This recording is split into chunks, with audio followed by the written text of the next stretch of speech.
দেখো বন্ধুরা, যে দুপাক চালটা বেটে রেখে দিয়েছি। এর ভিতরে বিউলির ডাল আর আতপ চাল ভিজিয়ে রেখে কালকে সকালবেলা বিকেলবেলা বেটে রেখে দিয়েছি। এখন গুলাটা রেডি হয়ে গেছে। দেখো এই যে পুরো গতকালকে সন্ধ্যাবেলায় বেটে রেখে দিয়েছি। চালটা যত ফুলবে তত ধোসা ইডলি দুটোই খুব ভালো হবে। এখন লবণ দিয়ে দিচ্ছি, লবণ দিয়ে বাটারটাকে ভালো করে মিক্সিং করে নিচ্ছি।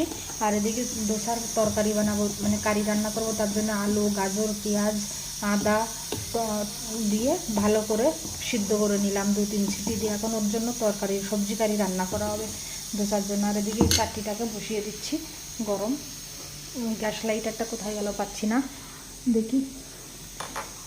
কারণ কি ধোসার চালটা একদিন আগে থেকে ভিজিয়ে বেটে না রাখলে হবে না। আর সম্পূর্ণ ভিডিওটা তার জন্য আমি তুলতে পারি না আর কি।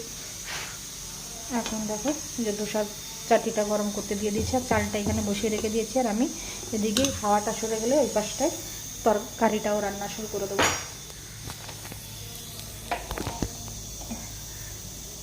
পাত্রটা গরম হয়ে গেছে, খুব জল ধোঁয়া হচ্ছে। এখন জলের ছিটে দিয়ে দিচ্ছি। এখন ভালো করে মুছে নেবো, চিনি ধোসা বানিয়ে নেবো।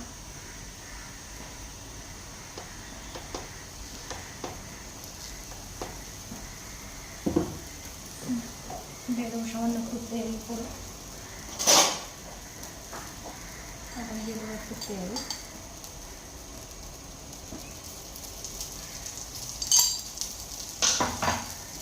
আর দিয়ে কুকারটা হাওয়া সরে গেছে, দিয়ে খুলে নিয়েছি।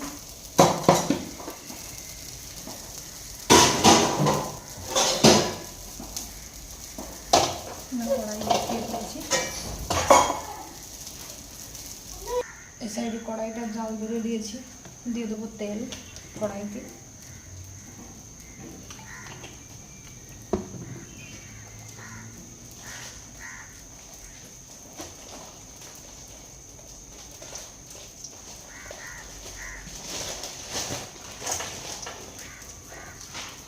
শুকনো লঙ্কা আর দেবো বিউলির ডাল ফোড়নে।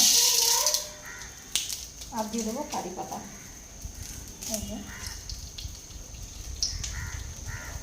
আর দিকে দেখো এই যে ধোসাটা দিয়ে গেছে, ধোসাটাকে নামিয়ে নেবো।